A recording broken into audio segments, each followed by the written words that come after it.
നമ്മുടെ മൂടൽമഞ്ഞിലൂടെ ഇന്നത്തെ ദിവസം തുടങ്ങുക കേട്ടോ. എന്തൊക്കെയുണ്ട് വിശേഷങ്ങൾ? എല്ലാവർക്കും സുഖമെന്ന് വിശ്വസിക്കുന്നു. Welcome back dears.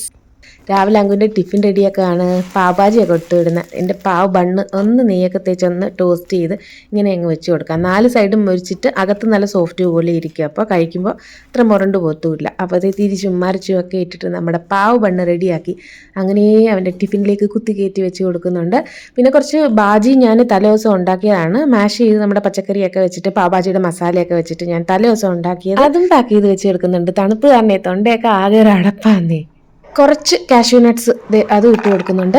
പിന്നെ കുറച്ച് സ്വീറ്റ്സ് ഇരിപ്പുണ്ടായിരുന്നു. അപ്പോൾ അവൻ്റെ ഒരു ഫ്രണ്ടും അവനും കൂടെ കഴിക്കുന്നത്. അപ്പോൾ രണ്ടുപേർക്കും ഓരോ പീസ് ഗുലാബ് ജാമുനാണ് അതും കൂടെ വെച്ച് കൊടുക്കുന്നുണ്ട്. സ്കൂളിലേക്ക് പോകുന്ന ടൈം ഇപ്പം ലേറ്റ് ആയതുകൊണ്ട് വരാനും അതുപോലെ താമസിക്കും. 4:30. അതാണ് ഞാൻ കുറച്ച് നട്ട്സും കൂടെ വെച്ച് കൊടുത്തത്. ബസ്സിലിരുന്ന് അഥവാ വിശക്കുവാണെങ്കിൽ കഴിക്കാൻ വേണ്ടി. അങ്ങനെ അങ്കുവിൻ്റെ ടിഫിനും വെള്ളമൊക്കെ പതിവ് പോലെ പാക്ക് ചെയ്തു. രാക്കയുടെ വെയിറ്റ് ലോസ് ഡ്രിങ്കും റെഡിയാക്കി. അങ്ങനെ രാവിലത്തെ ആ ഒരു അംഗം കഴിഞ്ഞു. അങ്കുതേ ഒരുങ്ങി പോകാൻ പോവാ. ഏലിയന്റെ വേഷത്തിൽ. ഇന്ന് സ്പോർട്സ് യൂണിഫോമാണ്. നേരത്തെ 6:45 7 മണിക്ക് പോകുന്നത് ഇപ്പോൾ 7:45 8 മണിയൊക്കെ ആകുമ്പോൾ പോയാൽ മതി.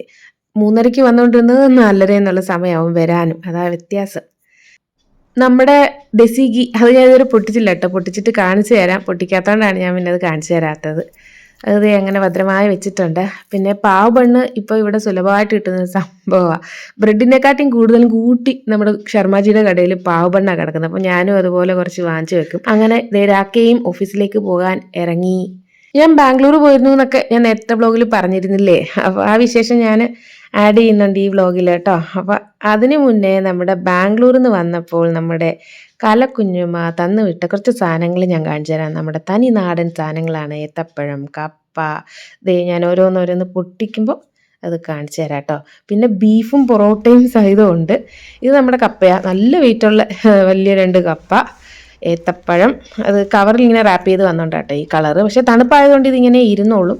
ഇതൊന്നും നമ്മൾ നശിപ്പിക്കാതെ എല്ലാം ഉപയോഗിച്ച് കഴിഞ്ഞു. പൊറോട്ടയുണ്ട്. ഇത് ബീഫ് തേങ്ങാക്കൊത്തിട്ട് വരട്ടി, അതായത് ഡ്രൈ റോസ്റ്റ് ചെയ്തതാ. കാലക്കുഞ്ഞ് തന്നെ ബീഫ് വാങ്ങി ഉണ്ടാക്കിയതാട്ടോ. പിന്നെ നമ്മുടെ നാടൻ ഉണ്ണിയപ്പം ഉണ്ട്. അപ്പോൾ നമ്മുടെ ബീഫ് ഞാൻ ആദ്യം ഫസ്റ്റ് അന്ന് തന്നെ നമ്മുടെ ബീഫും പൊറോട്ടയും ചൂടാക്കി കഴിച്ചു. അത് ആ പാത്രത്തിൽ കലക്കുഞ്ഞ് നന്നായിട്ട് സ്റ്റഫ് ചെയ്ത് വെച്ചിരുന്നു. അത് നമുക്കൊരു ഗ്ലാസ് ബൗളിൽ ഒന്ന് വിടർത്തിയിട്ടിട്ട് മൈക്രോവേവിൽ വെച്ചിട്ട് നന്നായിട്ടൊന്ന് ചൂടാക്കി എടുക്കാം കേട്ടോ. ഡ്രൈ ആക്കി തന്നെയാണ് തന്നേക്കുന്നത്. അപ്പോൾ ഫസ്റ്റ് ട്രിപ്പ് വെച്ചു ഒന്നും കൂടെ ഒന്ന് ചൂടാക്കണം. കാരണം നല്ല രീതിയിലൊന്ന് ചൂടായാലേ ആ ഒരു ടേസ്റ്റും വരത്തുള്ളൂ. അപ്പോൾ അത് ആവി പറക്കുന്ന ചൂടായിട്ടുണ്ട്. ഗ്ലാസ് ബൗൾ തൊടാൻ പറ്റാത്തത്ര ചൂടായിട്ടുണ്ട്. പൊറോട്ട 20 പൊറോട്ടകളും ഉണ്ട് കേട്ടോ. ഒരുവിധം വലിയ പൊറോട്ടയാണ്. അപ്പോൾ അതേ നമ്മുടെ ബീഫ് കാണിച്ചു തരാം.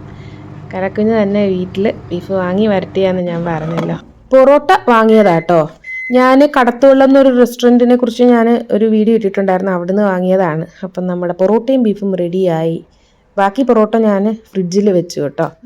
അങ്കു തംസപ്പ് ഇടുന്നുണ്ട്. ഇത്രയും ചിക്കൻ നമ്മൾ വാങ്ങി സ്റ്റഫ് ചെയ്ത് കഴിഞ്ഞ വ്ളോഗിൽ ഞാൻ ഇട്ടിട്ടുണ്ടായിരുന്നു. അതിൻ്റെ മുകളിൽ കുറേ പൊറോട്ട ഇരിപ്പുണ്ട്. പിന്നെ സ്നാക്സ് ആയിട്ട് മുറുക്കുണ്ട്, നമ്മുടെ ഉണ്ണിയപ്പം ഉണ്ട്. ആ ഉണ്ണിയപ്പം നേരത്തെ കാണിച്ചത്. പിന്നെ കപ്പ ഞാൻ എന്താ ചെയ്തതെന്ന് വെച്ചാൽ വലിയ 2 കപ്പയായിരുന്നല്ലോ.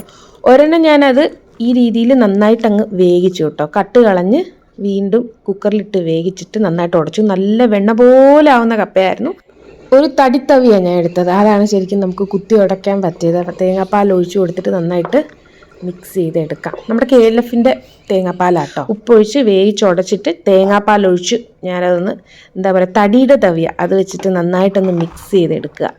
നമ്മുടെ പാൽ കപ്പയാണ്. അടിപൊളി ടേസ്റ്റാണ്. നല്ല കപ്പയായിരുന്നു. കൂടെ ചിക്കൻ കറിയാണ്. ഞാൻ ലിവർ സെപ്പറേറ്റ് വാങ്ങിച്ചത് കാണിച്ചിട്ടുണ്ടായിരുന്നല്ലോ. ലാസ്റ്റ് വ്ളോഗിൽ അതൊക്കെ ഞാൻ ഇൻക്ലൂഡ് ചെയ്തുകൊണ്ട് ഞാൻ കൂടുതലിനകത്ത് അതൊന്നും പറയുന്നില്ല.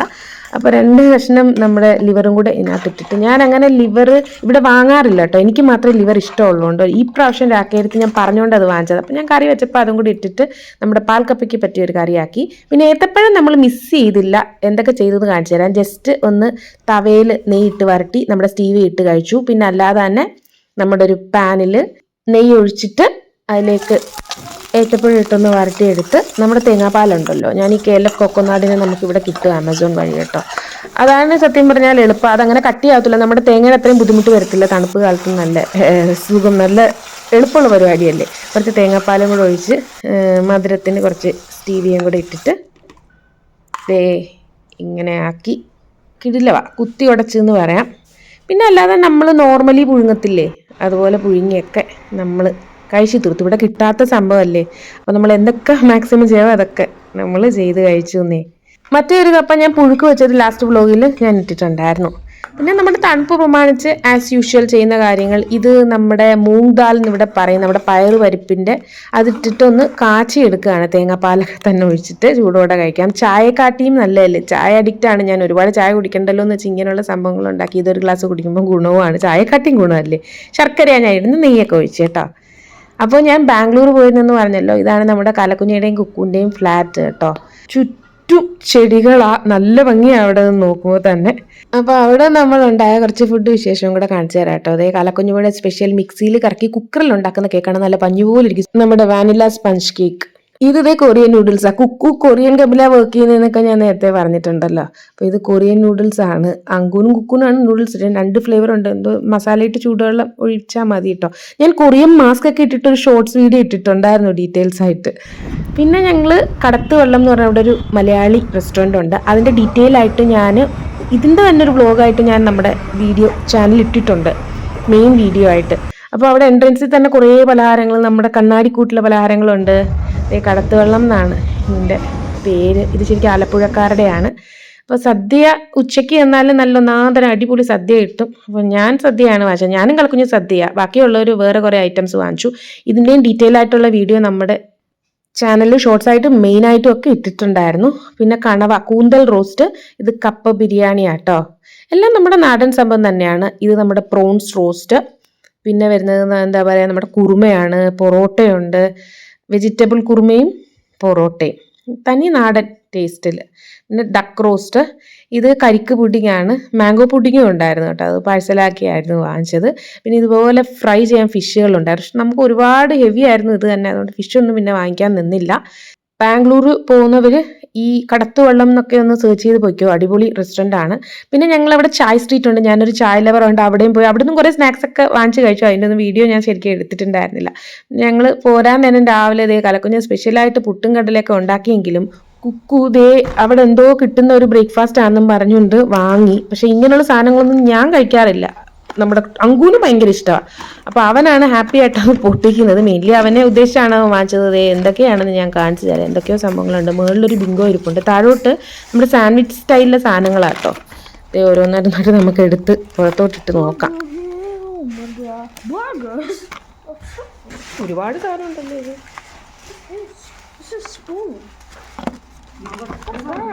ഒരുപാട് സാധനം.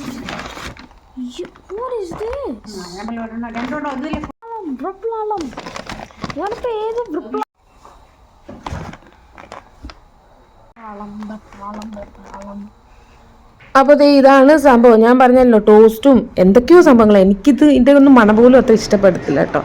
അങ്ങനെ എന്തായാലും ഞങ്ങൾ ഇറങ്ങി നമ്മുടെ എയർപോർട്ടിലെത്തി. ബാംഗ്ലൂർ എയർപോർട്ട് എന്ന് പറയുന്നത് നല്ല ബ്യൂട്ടിഫുൾ എയർപോർട്ടാട്ടോ. ഞാൻ ആദ്യമായിട്ടാണ് ബാംഗ്ലൂർ എയർപോർട്ടിൽ ഇങ്ങനെ നടന്ന് കാണുന്നത്.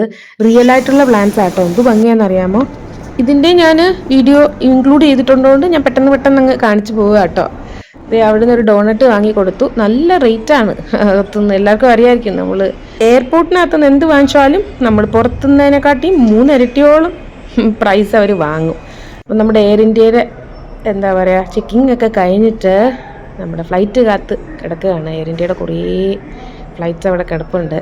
ഇപ്പോൾ വിസ്താരമൊക്കെ എയർ ഇന്ത്യ തന്നെ എടുത്തുകൊണ്ട് അവർക്ക് ഒത്തിരി ഫ്ലൈറ്റ്സും കാര്യങ്ങളൊക്കെ ഉണ്ടല്ലോ. സംഭവം നല്ല സർവീസാട്ടോ. ഞാൻ എയർ ഇന്ത്യയുടെ മാത്രം മീൽസും കാര്യങ്ങളൊക്കെ ഇൻക്ലൂഡ് ചെയ്ത് ഇട്ടിട്ടുണ്ടായിരുന്നു. അതിനകത്ത് ഞാൻ പറഞ്ഞു, നമ്മൾ ഫോൺ ഈ യാത്രയിൽ തന്നെ നമ്മുടെ ഫോൺ എയർ ഇന്ത്യയുടെ ബാക്കിൽ ആ സീറ്റ് പോക്കറ്റിൽ വെച്ചിട്ട് അങ്ങ് മറന്നു പോയിട്ടുണ്ടായിരുന്നു. അത് ശരിക്കും നമ്മൾ ഡൽഹി എയർപോർട്ട് വന്ന് പുറത്തിറങ്ങിയിട്ടാണ് ആലോചിച്ചത്. അതായത് അവൻ പറഞ്ഞത് പെട്ടെന്ന് ഓർമ്മ വന്നിട്ട് പിന്നെ നമ്മൾ ഓടി നമ്മുടെ സെക്യൂരിറ്റി ഗാർഡിനോട് പറഞ്ഞു.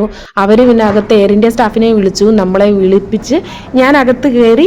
പിന്നെ അവർ പെട്ടെന്ന് തന്നെ അത് എങ്ങനെയൊക്കെ ഒപ്പിച്ച് തന്നെന്ന് എനിക്കറിയത്തില്ല. ലോസ്റ്റ് ആൻഡ് ഫൗണ്ടിൽ പോകുന്നതിന് മുന്നേ നമ്മൾ പറഞ്ഞുകൊണ്ടായിരിക്കും നമുക്ക് സംഭവം ഒരു ബുദ്ധിമുട്ടും ഇല്ലാതെ തന്നെ അവർ forecast a generally smooth flight with occasional pockets of clear turbulence all the way to Delhi. ഈ സീറ്റ് പോക്കറ്റിൽ വെച്ചാ മറന്നത്. അകത്തൊരു അരമണിക്കൂർ ഇരിക്കേണ്ടി വന്നെങ്കിലും അവരുടെ ഫോർമാലിറ്റീസ് ഒന്നും നമ്മളെ ബുദ്ധിമുട്ടിക്കാതെ തന്നെ ചെയ്ത് നമുക്ക് നമ്മുടെ ഫോൺ തന്നു എന്നുള്ളതാണ് നല്ല സർവീസ് ആട്ടോ എയർ ഇന്ത്യയുടെ. എനിക്കറിയത്തില്ല എയർ ഇന്ത്യ എന്താണ് ആളുകൾ കുറ്റം പറയുന്നതെന്ന്, പക്ഷേ എനിക്ക് ഒരിക്കലും മോശം അനുഭവം. ഞാൻ ഒരുപാട് വട്ടം എയർ ഇന്ത്യയിൽ ഇപ്പോൾ പോയിട്ടുണ്ട്, അപ്പോഴല്ലേ എനിക്ക് നല്ല അനുഭവം കിട്ടിയിട്ടുള്ളത്. അപ്പോൾ നമ്മുടെ ബാംഗ്ലൂരിൽ നിന്ന് പറന്നതേ പൊങ്ങുമ്പോൾ ഓരോ സ്ഥലത്തും നമ്മൾ ഫ്ലൈറ്റിൽ നിന്ന് താഴോട്ട് നോക്കുമ്പോൾ ഓരോ രീതിയല്ലേ. ഏറ്റവും ഭംഗി നമ്മുടെ കേരളം തന്നെയാണേ. അപ്പോൾ ഇനി ഇത് നേരെ നമ്മൾ ഡൽഹിയിലോട്ട് പോവാണ്. ഞാൻ ഇതിൻ്റെയൊക്കെ വീഡിയോ ഞാൻ ഷോർട്സ് ആയിട്ടൊക്കെ ഇട്ടിട്ടുണ്ട്. ഞാൻ കൂടുതലായിട്ട് ഡീറ്റെയിൽ ഒന്നും കാണിക്കുന്നില്ല കേട്ടോ. നമ്മൾ കുറച്ചങ്ങോട്ട് പറന്ന് ഉയർന്ന് കുറച്ച് കഴിഞ്ഞപ്പോൾ നമ്മുടെ ഫുഡ് എത്തി. ഇതൊക്കെയായിരുന്നു ഫുഡ്. ഞാനിതും ഇട്ടിട്ടുണ്ടായിരുന്നു. ഈ ചോക്ലേറ്റിൻ്റെ ഒരു ബ്രൗണി പോലത്തെ ഒരു സംഭവം, ഒരു മൾട്ടിഗ്രെയിൻ ബണ്ണ്, തൈര്, ബട്ടർ, വെള്ളം. ഇത് നോൺ വെജ് മീലാണ്. ലെമൺ റൈസ്, നമ്മുടെ ചിക്കൻ കറി, പിന്നെ ഒരു പാലക്കിൻ്റെയും ദാലിൻ്റെയും ഒരു കറി. ഇതായിരുന്നു non veg meal. Veg meal എന്ന് പറഞ്ഞാൽ ആലു ക്യാപ്സിക്കത്തിൻ്റെ ഒരു കറിയും വെജിറ്റബിൾ ബിരിയാണി. പിന്നെ കുറച്ച് കഴിഞ്ഞപ്പോൾ ചായ, കാപ്പി, അങ്കു ജ്യൂസാണ് വാങ്ങിച്ചത്. നമ്മൾ മിക്സ് ചെയ്ത് അമൂലിൻ്റെ പൊടിയൊക്കെ ഇട്ടിട്ട് കുടിക്കുന്ന സെറ്റപ്പ്. അങ്ങനെ നമ്മൾ 4:30 ഒരു ഓൾമോസ്റ്റ് 4:15 കഴിഞ്ഞപ്പോൾ തന്നെ നമ്മുടെ ഫ്ലൈറ്റ് ലാൻഡ് ചെയ്ത് കേട്ടോ. വിൻഡേഴ്സ് ആയതുകൊണ്ട് തന്നെ സൂര്യൻ അസ്തമിച്ച് തുടങ്ങിയിട്ടുണ്ടായിരുന്നു. തിരക്കൊന്നും ഉണ്ടായിരുന്നില്ല കേട്ടോ ഞങ്ങൾ ഇറങ്ങിയപ്പോൾ. യൂഷ്വലി നല്ല തിരക്കുള്ള ഒരു എയർപോർട്ടാണ് ഡൽഹി എയർപോർട്ട്. ഇന്നെന്തോ പറ്റിയെന്ന് അറിയത്തില്ല. നല്ല സുഖമായിട്ട് നമുക്ക് കുറച്ച് നടക്കാനുണ്ട്, അതാണ് പ്രശ്നം. അകത്ത് ഈ ബാംഗ്ലൂരിൻ്റെ കാര്യം പറഞ്ഞാൽ കാണാൻ ഭംഗിയുള്ള കുറേ സംഭവങ്ങൾ നമ്മുടെ ഡൽഹി എയർപോർട്ടിലുണ്ട്. എല്ലാ എയർപോർട്ടും നമ്മുടെ ഇന്ത്യയിൽ നല്ല തന്നെയാണ്. കൊച്ചിക്കും കുഴപ്പമൊന്നുമില്ലെങ്കിലും ബാംഗ്ലൂർ ഫുള്ള് റിയൽ ആയിട്ടുള്ള ചെടിയൊക്കെ വെച്ചിട്ട് അതാണ് ഞാൻ പറഞ്ഞത് കുറച്ചും കൂടെ ഭംഗി. പിന്നെ നമ്മൾ ചായസിൽ നിന്ന് ഒരു ചായയൊക്കെ വാങ്ങി കുടിച്ച് നേരെ വീട്ടിലേക്ക് പോയി. ഒത്തിരി ഒത്തിരി സ്നേഹത്തോടെ. Thank you so much dears.